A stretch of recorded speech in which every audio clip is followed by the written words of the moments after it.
Okay, that's fine. You guys want to go ahead and get started? Yeah, why don't we do that? Okay, and if you wanted to, I don't know if I can't remember what's first on your agenda, but if you want to wait to discuss the stuff the Ordinance Committee wanted you guys to look at, because I have it on the screen and I can pull it up when you're ready.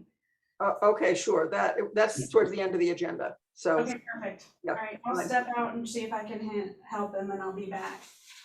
Great. Thanks, Sarah. Oh, you're welcome. Okay, well, so I'll put down Nancy as excused and Ray as question mark. And good, we got a good group here. First thing on the agenda is the newsletters. The December one, well, Sarah could tell us, but it's probably coming out within the next couple of days. And Leaf has written an article about the cemeteries in general, kind of an update on the activities involving repairs of grave markers. So that's a longer article with some I like it. It's got some of his thoughts about the importance of cemeteries in general. So I think you'll like that. And last time we had talked about doing an article about Academy Cemetery in particular and asking people if they had documentary information about folks who are buried there. If they'd like to give it to us, we could add it to our database. And so I'm going to just hold off on that one for a little while because it seemed a little redundant to have two articles, both about cemeteries in the same newsletter. So we will go ahead. So any other ideas of anybody has about a newsletter article to write for January or February? Speak up. We're Sarah Linda, put me down for January. I don't know what I'll write, but put me down for it. Okay, all right. Sounds good. And when you decide what you're going to write, why don't you let the rest of us know so that I will. If anybody has any input that they want to pass along, Sure thing. Great. Okay. So the Historic Resources Survey is the next thing. Last time I let you know that Katie Como is not going to be working on it directly, but there are a couple of folks from the Landmark Society who have been subcontracted by Bureau to complete this survey. So they made their first trip to Canandaigua during November, and Leaf met with them, and then the following day I met with them, and they did an initial, what they call windshield survey. They drove every street in the town just to get a general sense of the lay of the land, and also a quick look at everything more or less, all of the hamlets and the lakefront and the public places, the parks and cemeteries and so on, and the houses and other and non-residential buildings. How you could do that all in a day or two is strikes, I don't know. But anyway, that's just the beginning. And they intend to, and they also have a few lists of places that have already been suggested as ones that should be looked at as potential candidates for being on this list of historic significant properties. So they're going to be weighing all of that and doing research over the next, over the course of the winter, basically. And then when the snow melts but while the leaves are still off the trees, they're going to be back here in March and April with a refined list, or at least a preliminary list of what properties they think ought to be on these two lists, the one of National Register potentially eligible properties, and then a second one of properties that have local significance. So at that point, we'll be able to review those and make suggestions of, ones that might be, maybe should be added to one or the other of the lists, things that should be moved back and forth between one of the other list, and things that maybe shouldn't be on a list for reasons that we may know that they don't know. So anyway, that's moving forward. And the job that they asked us to do was to try to identify some local sort of specific to different neighborhoods of the town, people who had particular knowledge that might not be obvious just from driving around, and on a themed basis or a geographic basis. And so there are a few of those where we've identified a person or persons who should be able to act as resources for them. In some cases, there are neighborhoods. In other cases, they are themes. Ray plays a really important part in this because he's the person with the most familiarity with the farm community, both the farmers, the farm buildings, and particularly the agricultural outbuildings because of his years and years of work on that barn survey. So, and I haven't had a chance to talk with Ray about this, but once we get on the phone or afterwards, I'll connect with him on that. And I took on the job of trying to play this role for the lakefront areas. And I have a couple of contacts for specific sections of the lakefront. One is Steve Hamlin for the Black Point area, and one is Ann Frost for the Point Rochester area, or the section south of Ononda Park. And for Menteith Point, that I know a lot of that history. And for the points that are farther to the north, Titchener's Point and beyond that, I'm not that familiar, and I don't know exactly who the right person is. Maybe Paul Kellogg. I don't know, but anyway, I'm working on that section of it. Not that I've gotten that much done, but that's our sort of, and Nancy Goodnow is the resource person for Cheshire. And Leaf, I think, offered to be the resource person for Academy and identified another person for Centerfield. And then Ray knows something about Paddleford. So that covers the kind of hamlet zones in the town. So anything else comes to mind by anybody, speak up, and you'll enjoy meeting these folks from the Landmark Society. They seem to be very capable. Sarah Linda. Yep. Sarah Linda, I was just wondering, I mean, I'm sure that this doesn't need to be said, but were they starting from that list that Ray had of all the properties over 50 years old, so they didn't have to reinvent the wheel? They have that list. They have a even larger list. The limitations of that list are, first of all, it's only houses, not other buildings. And second of all, it's only things over 100 years old. And in fact, the cutoff point or informal cutoff point for potentially historically significant properties is 50 years. So Ray's list does not include any of those early 20th century or even mid 20th century buildings. Oh, okay, So, I thought it did. Yeah, no, it's 100 plus. So, Okay. So from that point of view, it's a great starting point because it, identifies a lot. I mean, virtually all of the important 19th century and very early 20th century homes, but that's not comprehensive. So they have that as a starting point. They have a list from the assessor's office because the assessor's office has a construction date or an estimated construction date for every single property in the town.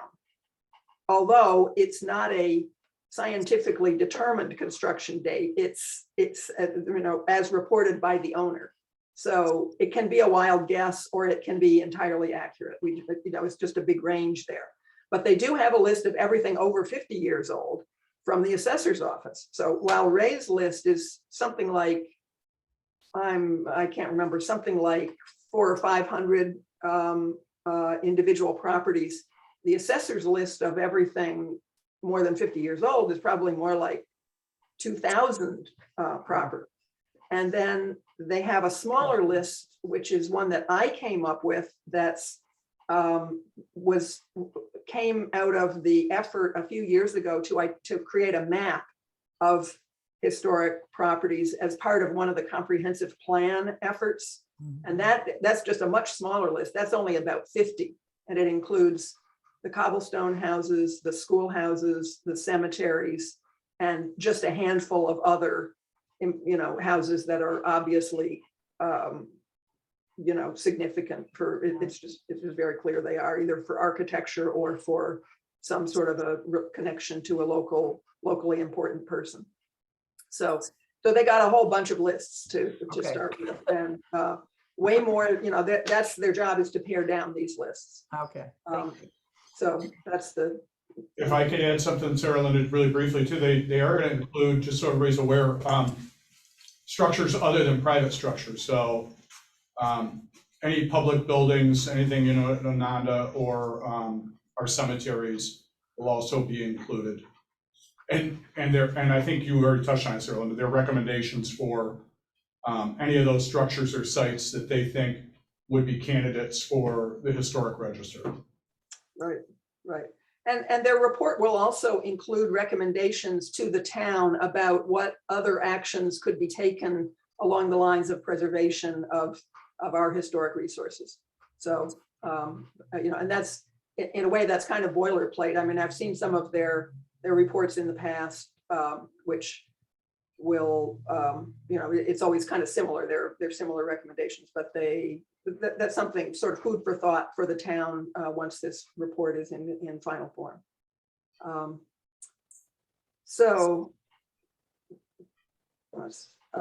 Sarah Linda, would Nancy Hayden have knowledge about the northern part of the lake? That's a good thought. Yes, she and Dave are both pretty familiar with that from having worked on that video back in 2011 or 9 or whenever it was, Westlake Legacy. Yeah, that's right. That's a good, and I'm sure she'd be interested in helping. Mm-hmm. So that's a good thought.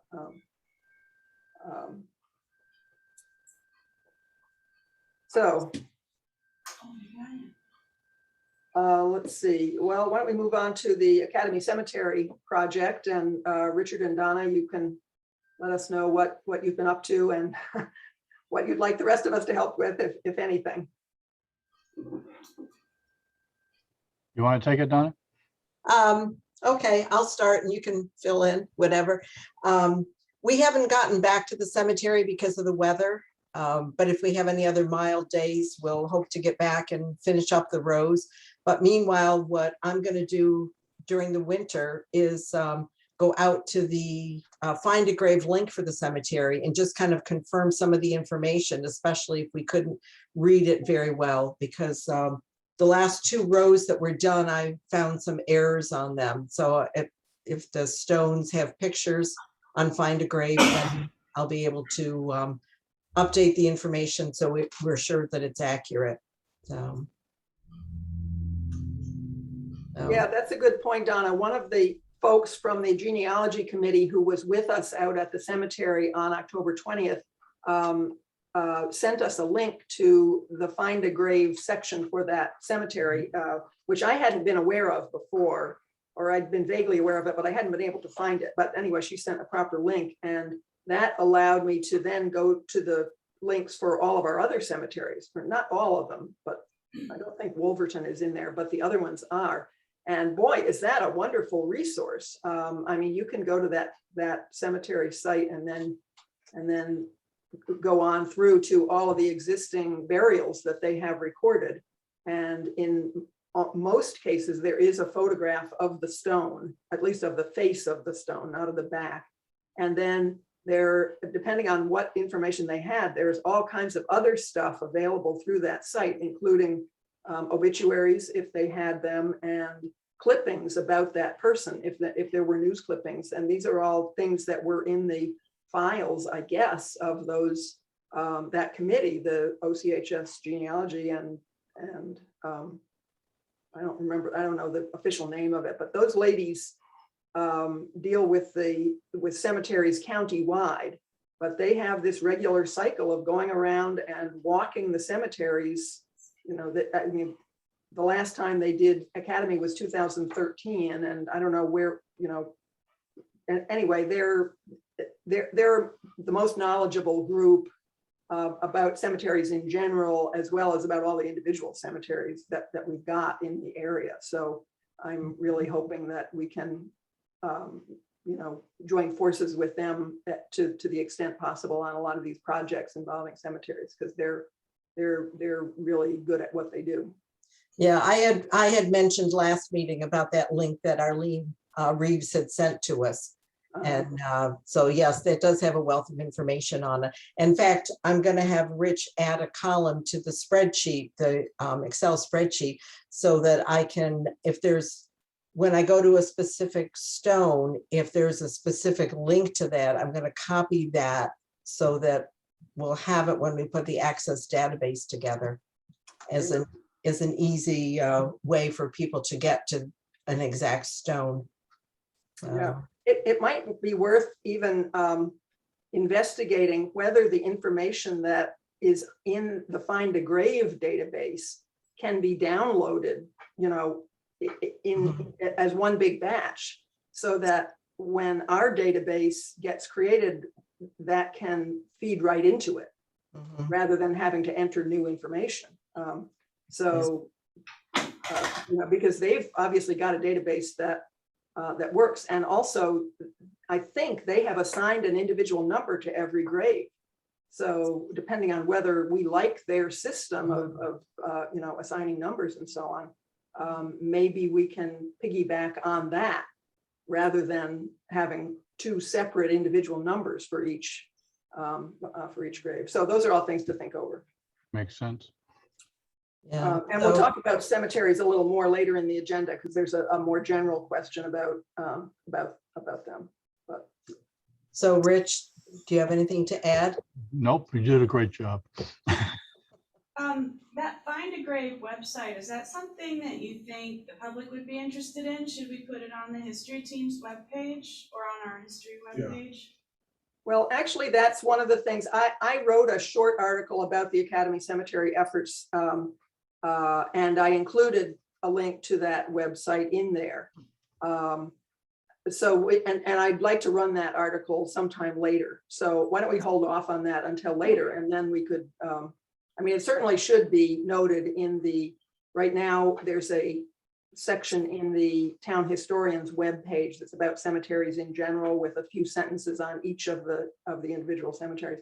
But maybe I could even see that being a clerk's resource, because sometimes, more times than not, when people who are not familiar with genealogy or grave research make an inquiry, they call straight to the town hall, they call straight into the clerk's office, and they start asking their questions. The easiest thing for anyone to do at that point in the clerk's office is to say, hey, you could probably just put the information in to Find a Grave. And so, they can direct them straight to, that link on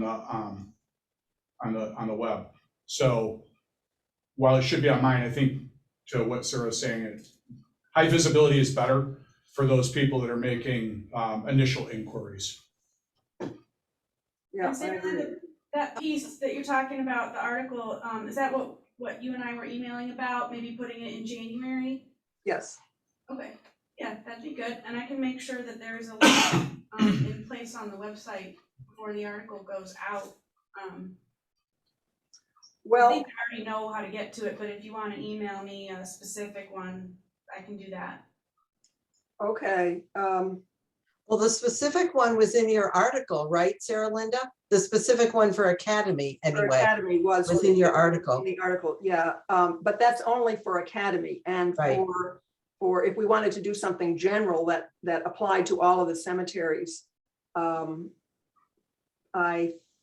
think it'd be something a little bit different. So let me write just a few sentences about, if you're looking for information on somebody who you believe died in Canandaigua and you think might be buried in one of our cemeteries, here's a link to Find a Grave.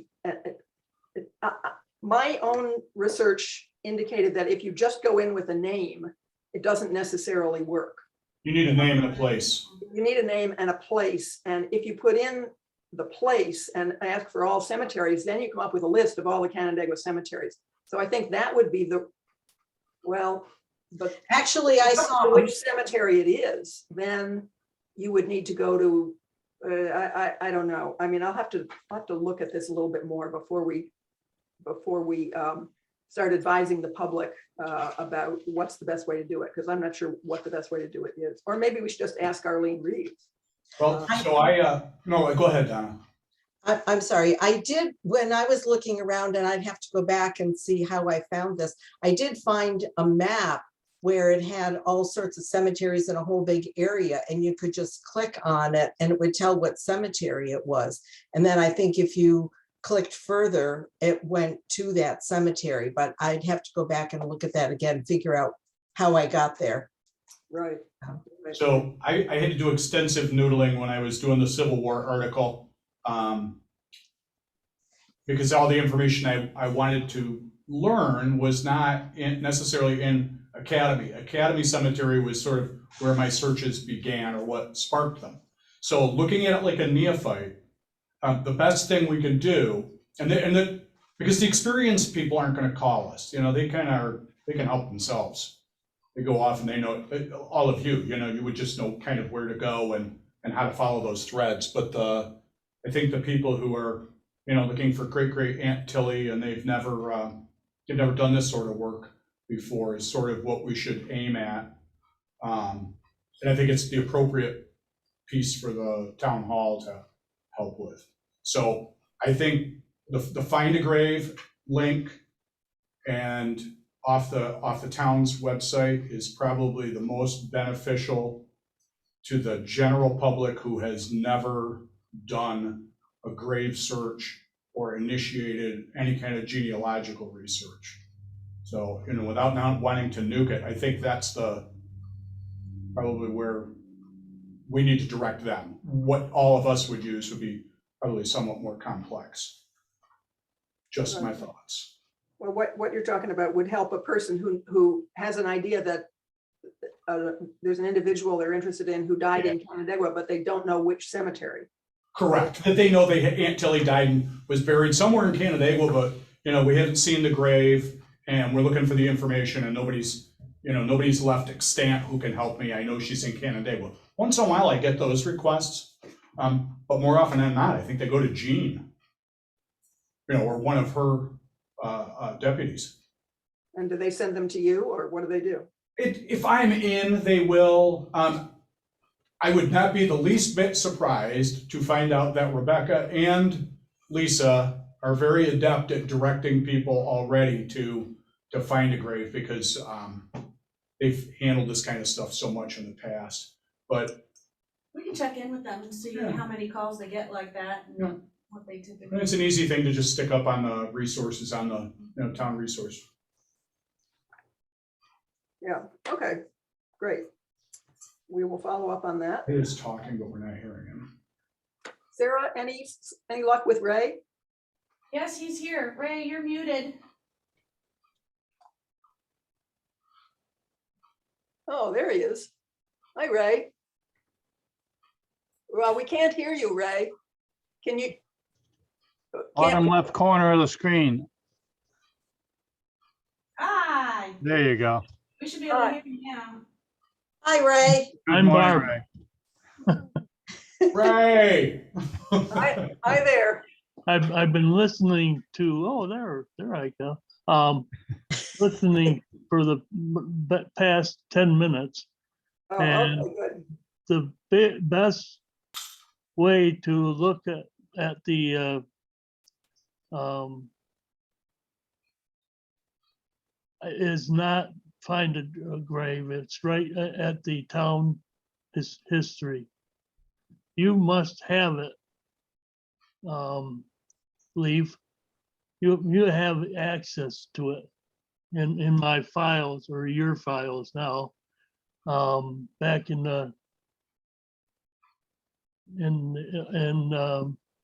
I have all the binders, Ray, if that's what you're. no, oh, well, they should be That's one there. way I can do a historic research, a historic search for somebody, but Yeah, you should be able to find them. I can come down and help you find them. I don't get that, and don't want to beat the dead horse here. I don't get that many requests. So what we're talking Good. about, I mean, if somebody walks in and asks me, I'm glad to help them. Again, I was saying that the reason for the find a grave would be if they call on a day when I'm not around, which is several days a week, you know. So if they walk in or call when nobody is available, that would just be a simple way of directing them to Aunt Tilly's resting place. Okay, Well, this whole discussion makes me think that the subject of how to research somebody who may have been buried in one of the town cemeteries would be a good subject for a newsletter article. And then that could be, the information could go on to the site permanently, both the town clerk's site and the historian's site and the history team site and everything. So that would, you know, I agree. And I also agree. Believe that might be a good subject for the January article that you offered to write. I could do that. Just a Although thought. I think there are a couple of people that are even more experienced. I will. Let me just say yes, I think we Donna. already have. Oh, I'm not saying you need to commit to that. I just thought it might be a suggestion. No, I think you're right. I think it is. I just wonder if we have a wealth of Although it people might who be, know. although it might be kind of more morbid to have so many of our articles about cemeteries. Nah. Just saying. You know what? Would you collaborate with me on that, Donna?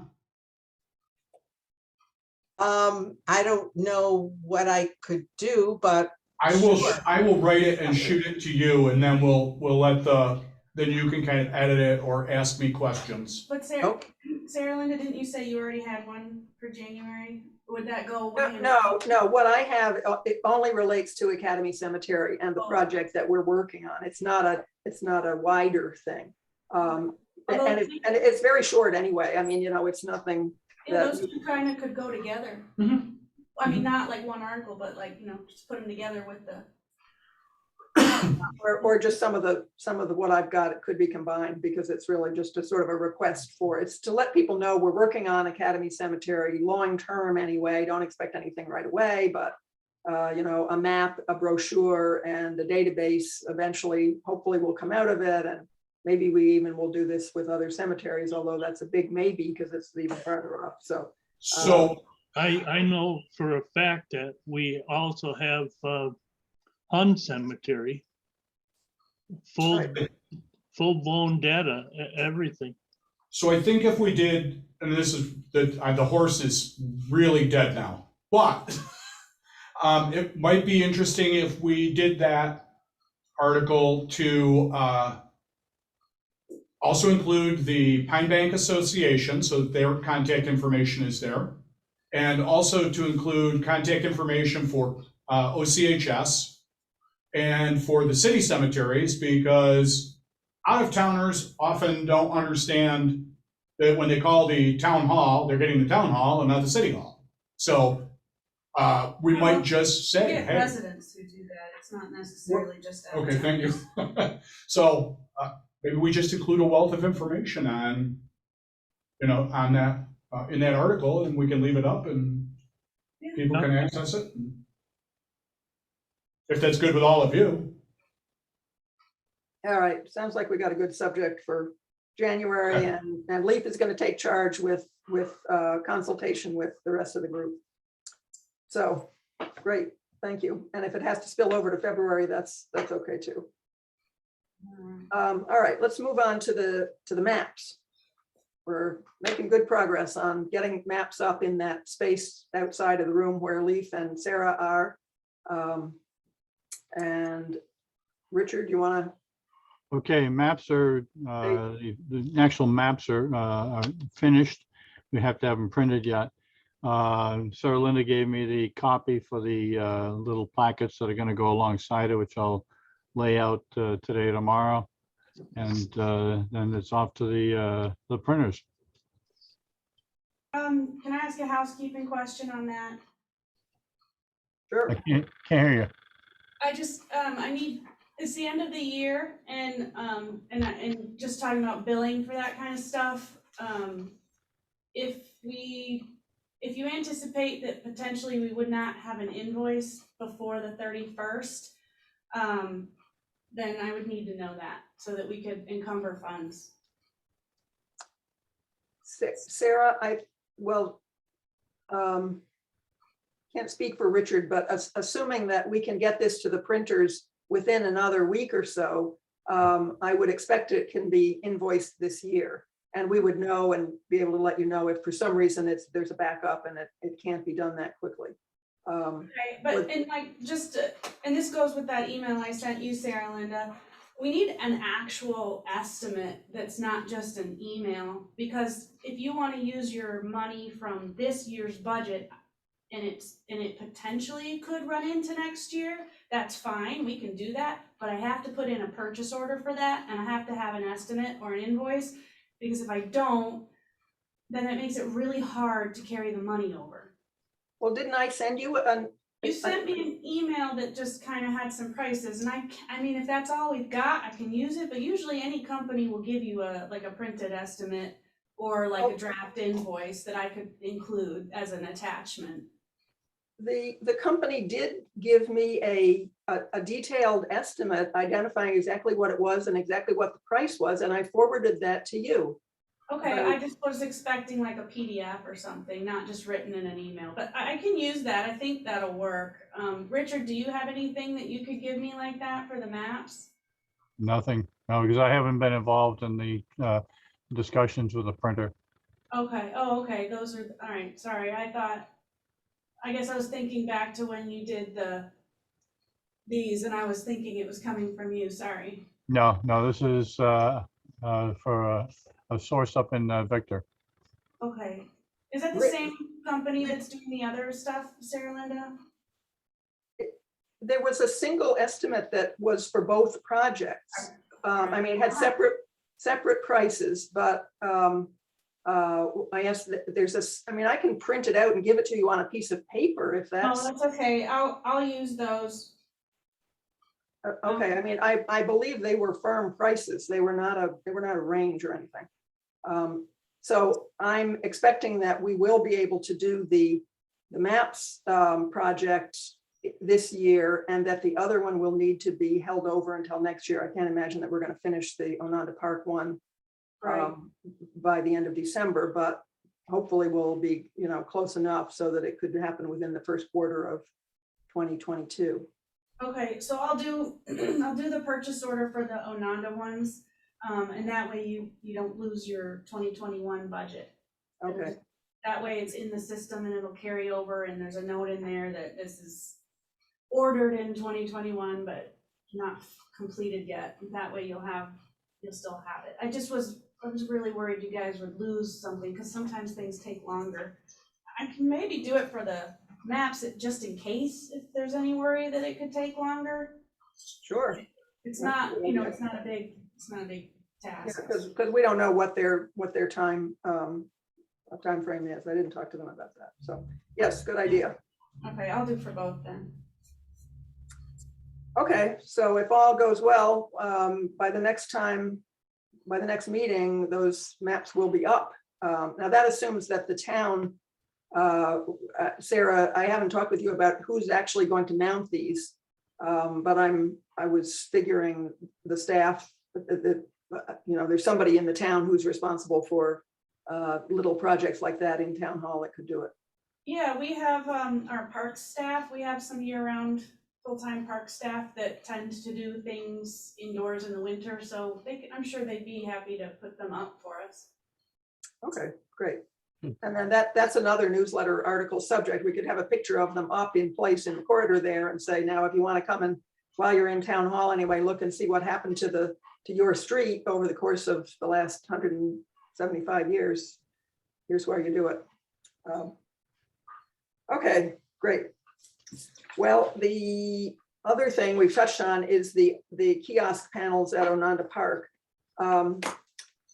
That project is still getting closer. I did get a more firm estimate from this same outfit, Mobile Graphics. It's more expensive than we had originally thought, but still doable, I think, particularly because the Parks Department and the Environmental Conservation Board, although the ECB has to talk about it at their meeting this afternoon, but they have tentatively agreed to each pay a third of it. So, because it's 3 panels and they really cover sort of 3 different areas. So the expenditure to the history team is under $300 anyway. So I think that also can be covered with our 2021 budget. And in terms of progress, there have been some slowdowns. I'm waiting for the town engineer, MRB, to provide a base map of Ononda Park that we could use for one of the panels, which is going to be a map panel that we will annotate with various information about the natural history and the, what you can see on the trail and the different ecosystems and so on. And for some reason, they're having a hard time getting that map to us. So that's one slowdown, and there's still work to be done on it, but it's moving forward. So Eric, you had volunteered to talk to some people, show them a draft. Do you have any update on that? Eric? I think Eric's frozen. Yeah. I can see you, but you're not moving. Eric. I think he fell asleep. I think his screen is frozen. Yeah. Can you hear us anyway, Eric? All right, well, I'll follow up with Eric as I can. Maybe he's on the ECB also, so I'll see him this afternoon, and while he's still in motion, I'll see if I can catch up with him. So any questions on the Ononda Park one?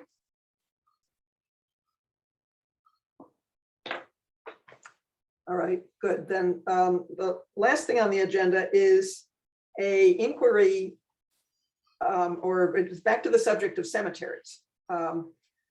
The Ordinance Committee has been considering making a change in the structure of how the town handles cemeteries.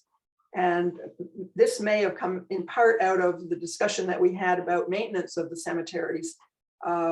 If you remember, we talked about this at a few meetings about the mowing contract and about what actions we might take to minimize the amount of damage that's done by careless lawn maintenance within the cemeteries.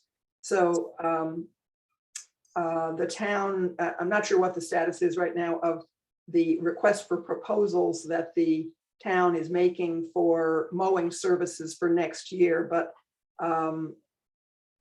Richard and Donna and I did meet with a couple of folks from the town administration, Lindsay Frary, who is in charge of parks, and Kate Silverstrom, who is in the administration end, and learned from them, number one, that the Ordinance Committee was kicking this idea around, but number two, that in the request for proposals, they were talking about separating the cemeteries from the rest of the parks mowing so that they could be separate job descriptions, more or less, or separate task descriptions that would reflect the fact that with the cemeteries, they need to be more careful. So I thought that was a step in the right direction. And beyond that, I'm not sure where it has gone. But on the, I can fill you in just a little bit of details. Sure. So the RFP, you're right, there's 2 separate mowing requests. They went out yesterday, they'll be out for a month, and one is for mowing and landscaping parks and the town hall, and then the other one is for the cemeteries. And there are explicit instructions in the RFP that, if people submit a proposal, that they need to agree to handle the cemetery mowing in a certain way, and it lists, the requirements. Don't use the riding mowers near the headstones, and probably what you came out of the conversations you had with Lindsay. So it's in there and it's written and it spells it out. So we're asking for completely separate proposals for anyone who wants to mow the cemeteries versus people who want to mow the parks. So we should get those responses. They're due by the end of December. And we'll see, what people send in, and hopefully whoever responds to the cemetery proposal maybe has previous experience taking care of cemeteries, so we'll see. We can definitely ask that when we get the proposals. I'd add that Lindsay and Kate spoke to me after they met with all of you at Academy, and they were deeply appreciative of the input and the information that you shared, and felt that that meeting was very fruitful, so. It's just coming from me. Sarah, just as an aside, if you do not get a response on the proposal, is there any, does the town have any backup plan to get the cemeteries mowed? If I we mean, don't, some contractors may feel that they don't want to put in that type of effort for them. usually if we don't get a response the first time, we will re-release the RFP. And sometimes if we think we didn't get a response just because people didn't know about it, we have in the past reached out to landscaping companies or whoever, you know, whatever the job is we're asking for, and say, hey, did you see we released an RFP, you know? We had to get a new septic system at Onondaga several years ago, and we didn't get responses. So then we sent our RFP to all the septic installers in the area in order to make sure they saw it. So I think initially that's what we'll do. Well, if we don't get any responses, we'll re-release it. If we still don't get any responses, I'm not sure what the next step will be, but I guess we'll have to figure that out at that point. Just don't volunteer us to mow them. Okay, well, Sarah, if you'd like I'll to, mow the Cooley Road. I said the smallest one. Yes. Plus, there's hardly any headstones there. That is correct. We've done a I'll do geocache there. I could probably do that one with shears. Yes. Sarah Linda, you were gonna say something? would you like to introduce the subject of the cemetery management and the ordinance committee? Sure, and I'll just apologize ahead of time. I'm not as well versed in this as Kate would have been, but from my understanding is that it's exactly what you said. There was some discussion on beefing up our town's official stance on cemeteries and what we do with them and how we deal with them. And so I think between Doug and Leaf and Kate, they drafted up some language, some code language that they found in other towns about cemeteries, maintenance and so forth. And the ordinance committee took a look at it, and afterwards they really wanted to hear what this group thought about it. No decisions have been made. At this point, it's just, hey, here's what we have. What do you think? I'll share my screen so that you can all look at it. Can I do my 30 seconds, Sarah, while they're looking at that? Yeah, and while I pull this up, go ahead, Lee. So I promised Sarah I would not go over 60 seconds. So the resolution, just so you're all aware as you're reading it, It's not a resolution. It's just language. included Excuse me. leaning forward with the understanding that, and this was Doug's wisdom, and I liked it, that at some point, it's very likely that the town of Canada may end up assuming responsibility for Pine Bank. So a lot of the language is not about the historic cemeteries that all of us have been working on and familiar with. So the ordinance committee wanted to see that stripped out because we don't have the concern of Pine Bank yet. I guess they figured that could be added down the line. And then they said, well, why do we need a different organization within the town to manage or to provide the stewardship for those historic cemeteries? We already have the history team. Wouldn't it be wise to have the history team manage those cemeteries? So that was their response to Doug and I at the first meeting of the ordinance committee back in October. At that time, I said, I'm not sure that's a wise thing. The history team has a lot of projects that they are working on and other projects that they want to work on, and they don't want to be working on cemeteries 24/7.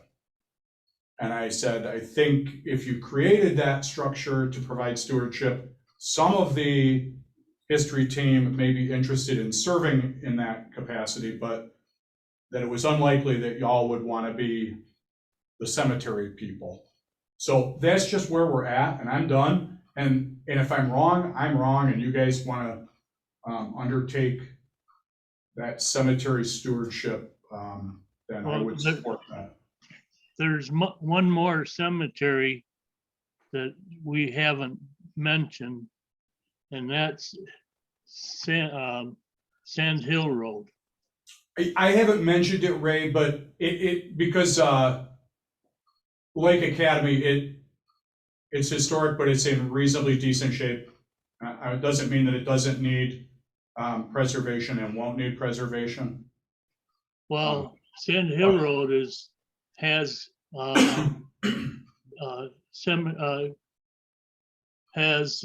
burials going on right now. Yeah, and it's also one of our, it has veterans in it, and I include it just in that lump, but when I say 8, and by the way, if anybody's wondering, I don't include Wolverton. That doesn't mean that I'm not thinking of Wolverton, but it wouldn't be encompassed by any kind of oversight stewardship group. And there was that also generated some concern within that ordinance committee because it's on private property. Correct. I am done. Did I go way over? No, that's okay. Yeah, so this is the language that they have, the draft. My understanding is this would apply to all the cemeteries that are not privately owned and held, They're public. like Wolverton. And it's kind of like a maintenance, like including the ones that still take active burials and how all that works. But I'm not sure if you guys have seen this yet. I know Kate said she emailed it, I think. To Sarah Linda. Oh, okay, not to the group. Yeah, Kate and I sent this to Sarah Linda. So I don't think that, I know this isn't the first everybody's hearing of all of this. Sarah Linda, But it did you is wanna, recent that you all came into the conversation as the history team. Sarah Linda, did you want to say anything about it? Did you have any initial comments? Yeah, I did read the thing over. It's 5 or 6 pages of details about if there were a cemetery committee, what the committee would be responsible for manage the terms under which the cemeteries would be managed. And there's a great deal of detail about it. And the general question that was posed to me was, would the history team like to more or less absorb all of these responsibilities into its mission? And so I thought, well, rather than getting into the specifics of all this stuff, let's just pose that question generally. And I'm not sure. Well, let's see. First of all, let me give you my impression of the way things work now, or what the status quo is. And Sarah, correct me if I'm wrong on this, because I'm not sure. But it seems like the cemeteries are the responsibility of the town in general, which means the town board. The town board then farms out the administration to the town manager, and then the town manager delegates different things to different people. The town clerk has the paperwork end of it. And the current burials are done by the Public Works Department, although that's a very low level thing. There are only a few burials per year. And then the history aspect of it and the grave markers and so on, there is some money set aside in the budget for repairs to grave markers, and that's done under the town historian's line. So you've got kind of a dispersed administrative structure there for who's responsible. Oh, and then the parks are responsible for the mowing. So those 4 different areas of the town, or staff, groups within the town that all each have a part of the cemetery management, and all come together in the form of the town manager, who's, I guess, sort of juggling all the pieces and trying to make sure that everything happens right. Yeah, that's pretty much right on, and highway helps if stones tip over the really big ones, they help lift them back up and stuff, but yeah, that's pretty much it. Sarah, could you forward this, this document to us? Please. Yeah, we can forward it to everybody. Just so we can see what you have in mind. Yeah, and so the ordinance committee, and let me talk to Kate too, because they were working on stripping out the pieces that the ordinance committee did not think should be in it. So there's the original, which is what you're looking at, and then there's a revised version that Kate has.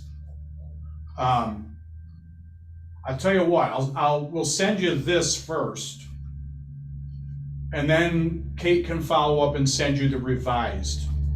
Well, I think My goal in all of this has only been to focus stewardship so that we can bring resources to bear where they need, because Richard and Donna have tackled the biggest job, I think. Ray had done phenomenal work, along with others, at HUN. HUN is where we have the greatest investment. Also the largest concentration of the older stones in town. But I don't care what we call a group or how that group is comprised. My concern is just that there is a focused effort to preserve, because what we've had happen over the last decades, I guess you'd have to say, is it is sort of this ad hoc, there's no one person or group that has had responsibility for all these cemeteries. Ray did great work bringing attention to it, and has gotten help from different groups.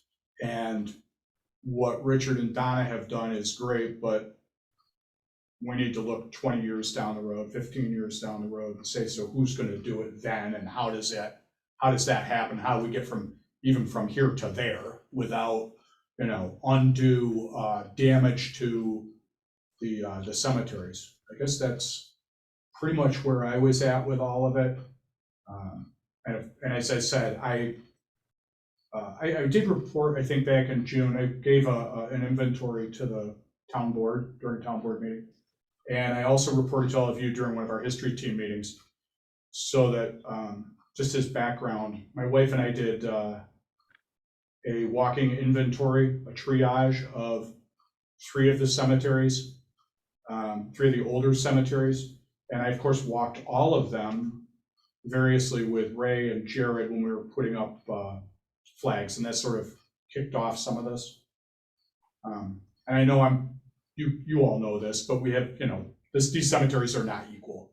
Some have received, more attention because they're still getting interments, and some have received less, and some are kind of like Cooley Road, and there's almost non-existent anymore. But I think we need a focused effort. And I think I guess it's been kicked over to all of you to decide what you think the history team's role should be in this. And I think I would ask you to consider that it's not just what is the history team's role right now and in 2022. As you're considering it, consider, does a future history team, say 10 years from now, do you think they should be doing this? Because whatever decision we make, what decision you make, should address that.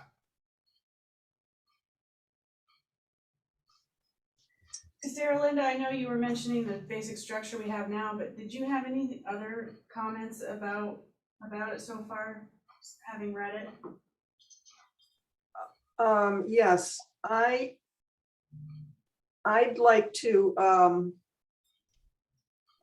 sort of look at this thing in a bigger picture method. And I mean, I don't have my gut feeling is that putting this into the hands of the history team is not going to solve the problem. Agreed. The proposal itself is to create a cemetery committee of 5 people appointed by the town board. And I could, if the town board decides that that's the right way to do it, I could see at least one member of the history team being part of that cemetery committee.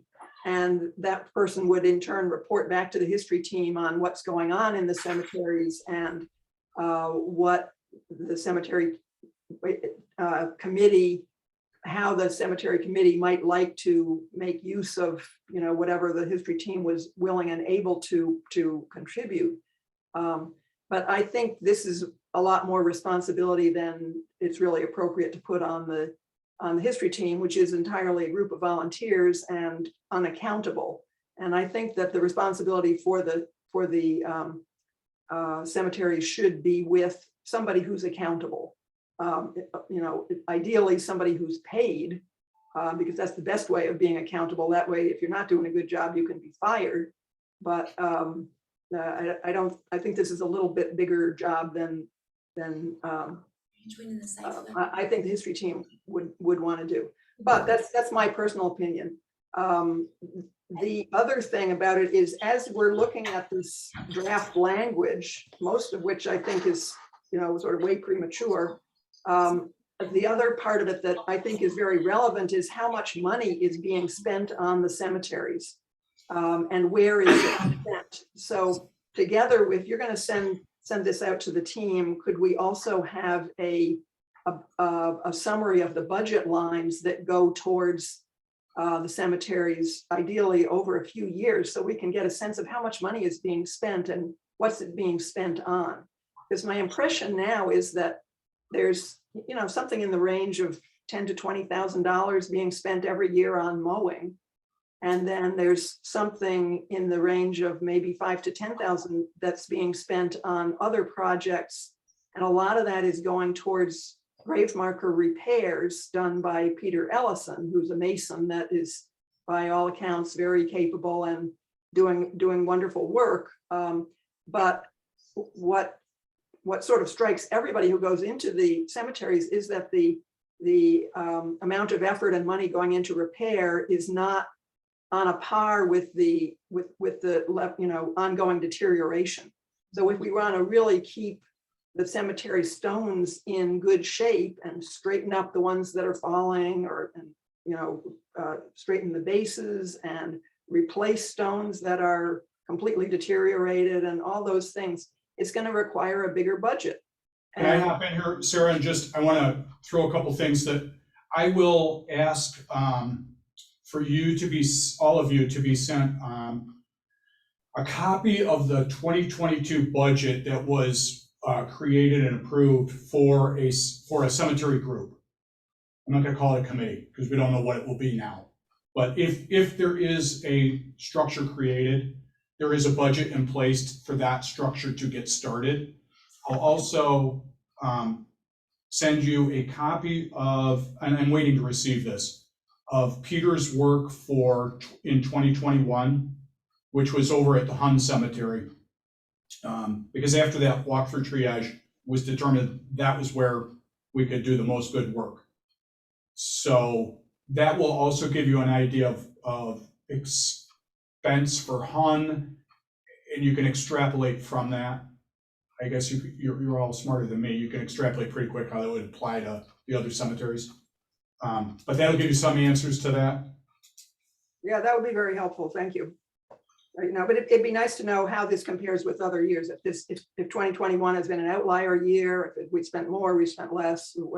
I know we spent a fair amount in 2019 on Hun Cemetery because of the fence and the other work that was done there. Do you want a copy of the mowing contract, or would it be just helpful if Lindsay told you guys, you know, this is what we're spending for a fiscal year, or you want to break down that cemetery by cemetery for mowing? No, not cemetery by cemetery, certainly. And I don't know if she can break it down in the past, because it's been lumped together with the parks. So we don't know how much of that went to cemetery. Yeah. But I'll anyway, ask her if she's got some way to do that. Yeah. Just You just need a, it's kind of a, it doesn't make sense to, talk about all these things without the money side of it being part of the discussion. So anyway, the ordinance committee is meeting on Monday morning, and they've invited me to be part of that meeting. So I intend to do that. And the reason for putting it on the agenda was just to get a general sense from the history team as to what you, would you like to get further into this subject in the capacity of actually being part of the responsible organizational structure, or would you like to continue to do it on a kind of a project by project basis as we've done in the past, or somewhere in between, or what do you think? Well, if I could just mention to Leith's point about people on the group, if it's established, why wouldn't perhaps maybe a call could be put out, like when there's an opening on a board now, like the Environmental Commission or whatever, there's a notice that goes out saying anybody who wants to be on this board, please let us know. Maybe the same thing could apply to this group when and if it's firmly established. Yeah, and I was hoping we would draw in other people too, because I didn't want to see, there's all this mission creep within our town because the same people see that something isn't getting done and they're the doers, so they go, hey, all right, put me on that committee. And I didn't want to see that happen to all of you. I knew that some of you might want to be deeply involved with it. So I was thinking, like Sons of the American Revolution, DAR, those members here in our community might be interested in helping with our cemeteries. Ray probably has thoughts on people that might be interested. So I agree, Donna. I mean, I think it's expanding is a good thing. Also, and yes, if a new committee that didn't exist before is created, yeah, you're right, Donna, that's what we would do. We'd say we have this committee, here's what their purpose is. If you're interested, please let us know. Also, you guys as our local history team, you can make other suggestions too. And Kate Silverstrom was doing some side research in addition to the idea of this cemetery committee, because it got her thinking about other options besides just a cemetery committee. And when I send the information out for you guys to look at the draft that they have for you, I can also include a link. She found that, some of you may already know this, but Victor has History advisory. Historic advisory committee or something, which walks and talks a lot like what your history team does, but it's a committee rather than a project team, which gives it a little more teeth. It might be something to consider. Kate and I were banging around ideas the other day, and yesterday we were talking with Leith too. I mean, another option could be you have two committees, one that focuses on cemetery maintenance and management, and one that it continues to focus on what you guys are already doing, but that would both end up in the town code. That's another idea. Or have one larger committee that has subcommittees working on separate projects. So you can suggest any number of ways to do this to the ordinance committee. They just wanted to kind of hear what you guys had to say. And I would add and reiterate that I think so. We have the immediate need of preservation and mowing and all that stuff that has to happen this spring. And I know, I'm sure, Don, I'm sure you and Richard both have looked at, hundreds of headstones there in Academy and said, boy, that needs fixing, that needs being straightened up. So that we have the immediate need. And then I think as a group of citizens, we have a philosophical question here that we need to not break it out. It needs to be embedded in the work.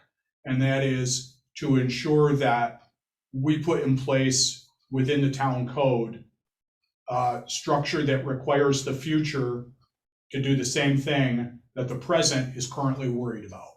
So that when we're no longer here or capable of doing the work that we're doing today, the town kind of has its feet to the fire. I'm not talking about holding our current town board or staff, but future town boards and future staff holding their feet to the fire that this happens.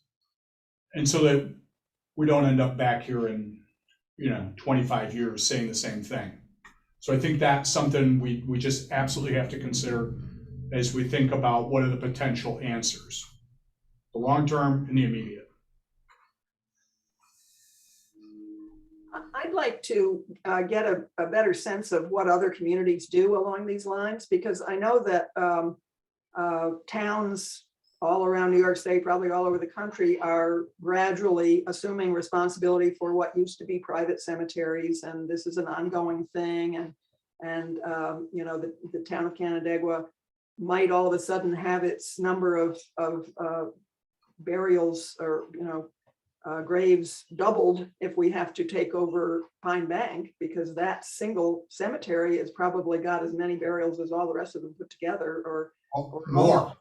maybe even more. So anyway, how do we stack up with other communities? Are we in about the same boat as everybody else? Are we doing more? Are we doing less? Without producing documentation or something of that nature, Sarah Linda, when Doug and I had the conversation back during the summer, the language for the proposed resolution came from him, from his research, because he had the same question you do. And the answer was most communities create some kind of a cemetery committee that is a de facto cemetery association for the town to replace those vanished cemetery associations that used to take care of each individual burial ground. And they merge them all together under the aegis of a cemetery committee. I can't tell you that they probably all have very different or somewhat different guidelines. We know they're all going to consider mowing and future interments, all that kind of thing. But that's sort of where you're right, that's where it's going. It's a growing problem across the country as these associations either go bankrupt or age out and can't find volunteers. So I know that's a really easy question, but. I'm looking on the Town of Victor website, and they've got a website or a web page just for this historic preservation, Cemetery Preservation and Restoration Committee. And they have minutes and everything else there. So we might want to look into that and read some of the minutes to see what they actually discussed. And the agenda doesn't look, the couple that I've looked at here doesn't look that ambitious, but the actual meeting minutes might be more descriptive. Yeah.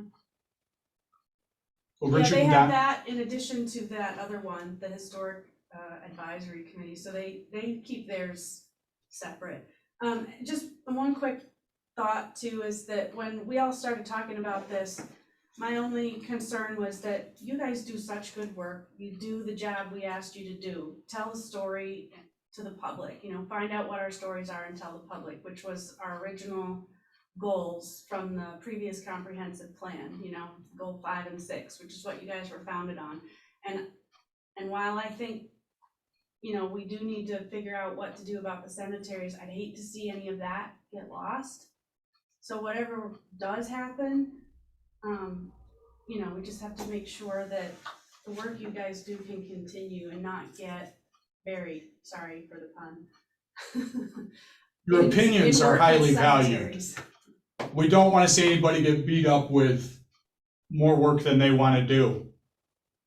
But your opinion is highly valued, as you can tell from Ordinance Committee saying, let's give it to the history team. Well, along those lines, the history team has now been around for 4 years or will be in a few months. And, maybe at some point now or in the next 6 months, it would be a good idea to have a kind of a general kind of rethinking of what we've accomplished, what we'd like to accomplish, what problems are there? Should we be looking actively to recruit more people, different people, do different things, keep on doing the same thing we're doing, whatever. I mean, I'm not really big on strategic planning or extended meetings on these things. I tend to avoid them like the plague, but you know, there is a time for sort of stepping back and considering these things. So if anybody is inclined, if you think that's a good idea, let's schedule it at some point and have a kind of a big picture talk about what we do. Yeah, that's probably a I'm good for idea. that. All right, the town historian will talk with the town historian emeritus and the Wests. You can't see me smiling, but I am. And maybe we can kind of put our heads together and figure out when might be a good time to plan a meeting. And then we can come back to Sarah Reynolds and Sarah Linda and with our proposal of a when and a where for a meeting. Does that work for the Wests and Mr. Henry? I want to see the paperwork on what's expected first. I'll get you the paperwork. And Sarah Linda, as far as what you're talking about, kind of taking a step back and looking at the group as a whole, that can probably just happen during one of the regularly scheduled meetings, maybe just making it a little longer if need be. And now that we have a new adopted comprehensive plan, it is probably a good time to take a look and take stock of what's been done so far and what you guys can plan on. And we'll all just keep, I mean, you guys are gonna keep working on Academy, and I'm gonna keep working on all the other little cemeteries, whether it's picking up branches or, you know, mending a stone here and there. So there's nothing that's needs to happen, I don't think, before spring. I think by spring, we kind of wanna have decided and put in motion what it is we wanna do, or what we suggest to the town. I'd hate to see us get late into, you know, the good weather and not have a clearer idea of the structure that's going to take over that stewardship. But certainly, we've got Peter. I've got a box full of stuff. I think Academy and Sand Hill are probably when we get to those, when we get to repairing those, that will present us with a real conundrum, which is, again, why we need that group. Because we're talking a lot of money. All right, well, in terms of what I'm going to tell the ordinance committee, I mean, first of all, the ordinance committee meetings are open to the public. So if anybody wants to Zoom in at 9 o'clock on Monday morning, feel free to do that. And maybe Sarah can send us a link, Zoom link to do that. You know, from what I've heard, the response is kind of cautious interest, let's say. You know, we'd like to review the language, see more of the details, and don't really know yet to what extent we want to be involved. I mean, my personal feeling is we certainly don't want to become the cemetery committee, but the likelihood is if the town decides they want to have a cemetery committee for the purpose of centralizing responsibilities and having, you know, that's probably all to the good, and we wouldn't mind designating somebody to be a representative or a liaison to that cemetery committee, and then we'll continue to work on cemeteries as we have in the past. So That sounds like really well said, Sarah Linda. Yeah.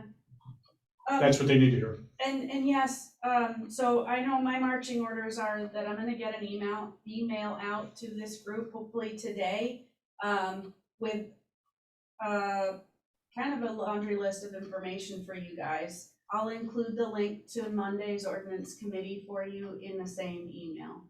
That way I don't need to be sending you all multiple emails. sounds great.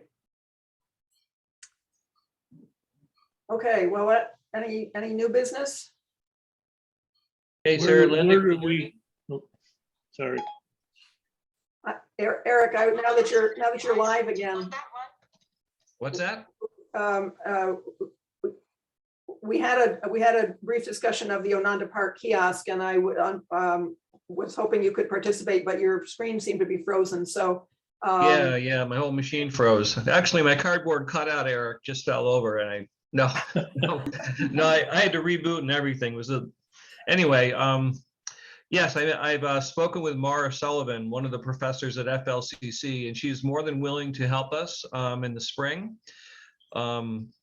go on site and identify or at least validate my identifications of the ecological communities at Ononda. She has a wealth of knowledge. That whole staff up there does. And they realize there's a past link between FLCC and Ononda Park. So they're very willing to help. Is it okay that we wait until the warm weather of the spring to do that, or is that something that needs to be done right away? Well, we were hoping to do it this year, but then again, that's just sort of because it was on our agenda for this year. But if there are good reasons to delay it, why not? And this does sound like a good reason to me. And there's another good reason, which is I'm having a hard time getting the base map for the central panel, which is this big trail information map, and that's where your stuff would be going. Right. Right. So I suppose it's possible we could do the other two panels, one about history and one with the lists of natural materials and the QR codes. But maybe that's premature because that would be linked to the map in a lot of respects. So maybe the whole thing ought to just be put off till next year. I'm kind of surprised there is no to-scale map of the park or the trail. I mean, you found the same all trails map that I found, and that was simply by volunteers that have some technical expertise.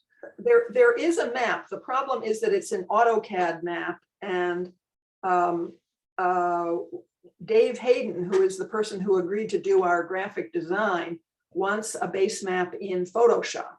And so I spoke with the folks at MRB who have the base map, the topo, the trails, the roads, the buildings, everything is in their maps, all in different layers, but it's in AutoCAD. And the translation from AutoCAD to Photoshop seems to be problematic enough that it's ground to a halt. So I'm not getting anything, although I've been asking them for a month now.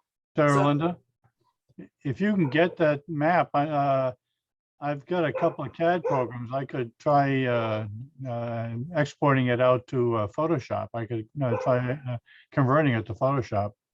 And I understand from Dave, Photoshop does allow layers. So Yes, it does. layers in AutoCAD could be translated into layers in Photoshop. But the thing is, if you're going out to Photoshop, Photoshop is a raster program. And if it's working with a map, you don't know what the scale is going to be. And if it's AutoCAD, it's going to be in a vector basis. And you can still have a vector file with layers. So might be better to take it out to Illustrator or another design program like Affinity's Designer, which is vector based. And that way it could be, you're not going to lose your detailing and everything else. With Photoshop, if you the larger you go, the more the pixels are going to show up. And we don't know what the size of the original scale is. I can output it as a vector program to a Photoshop. I can increase that resolution, but then you get into a file it's rather large and unmanageable for most computers. Okay, well, this is all technical stuff. That's probably why. I mean, my computer will handle whatever I throw at it, so it's Well, maybe I should ask them if they could just forward me the file in AutoCAD and yes, then. a layered file. Yeah, send a layered file. in AutoCAD and see if that in is AutoCAD. easier. I don't know what the problem is exactly, but thank you for that offer. I will pursue that. But anyway, yes, I mean, my personal feeling is, yeah, let's put it off until we can get this help from FLCC, even if it does add, let's say, 6 months to the timeframe for the project. It's, Okay. needed being Okay. done for 10 years now. So what's another 6 months? Okay, I mean, I've identified the ecological communities and a lot of the species there at the park. Do you need more than that?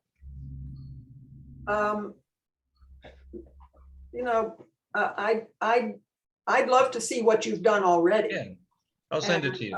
Yeah. Oh, okay. Let's do that, and let's start from there anyway. And yeah, then once I've seen that, you know, maybe I can confirm, yeah, let's wait and get this all kind of blessed by the people who really know this professionally more than by people who are, you know, not as qualified, let's say, to put something Right. in a form that's probably going to be up there for another 15 or 20 years. So, Exactly. And if they can't, if it's too late for actual site visits, at least I can have them, well, I've gotten the feedback on my project. I can have them verify everything that we found out, since it'll be a public statement. yeah. And if what they say is, yeah, you know, what you've done is absolutely right, we could go into more detail, but we don't really have to, this is accurate, then Okay. that might be as far as we need to go, because we don't really, you know, we're not getting into botanical, Right. you know, specifics in this. So, but meanwhile, it takes the pressure off to try to get the thing done by the end of the year. So I like that. And spring is always a good time to be working on stuff like that. So, Right. all right, great. Well, thanks very much. I appreciate the help on that from both of you. And Richard, if I can get my hands on this map, the first thing I'll do is send it to you. And we'll go from there. All right, anything else, or can we conclude? I have a question. Where do we stand on Barrow? Bureau, oh, yeah, we talked about that. Yeah, let me give you a call afterwards, Ray. I'll call you up on the phone and talk over the survey and what's happening. Okay, Okay, all right. that'd be good. All right, thanks very much, everyone. Now, I'm gonna be out of town for our January and February meetings, but I will, as far as I know, I'll be able to participate by Zoom. So have a good December, all of you, and I'll talk with you. Okay, You And a too. Merry Christmas to everybody, although it seems a little yes, premature, but. Merry Christmas. Well,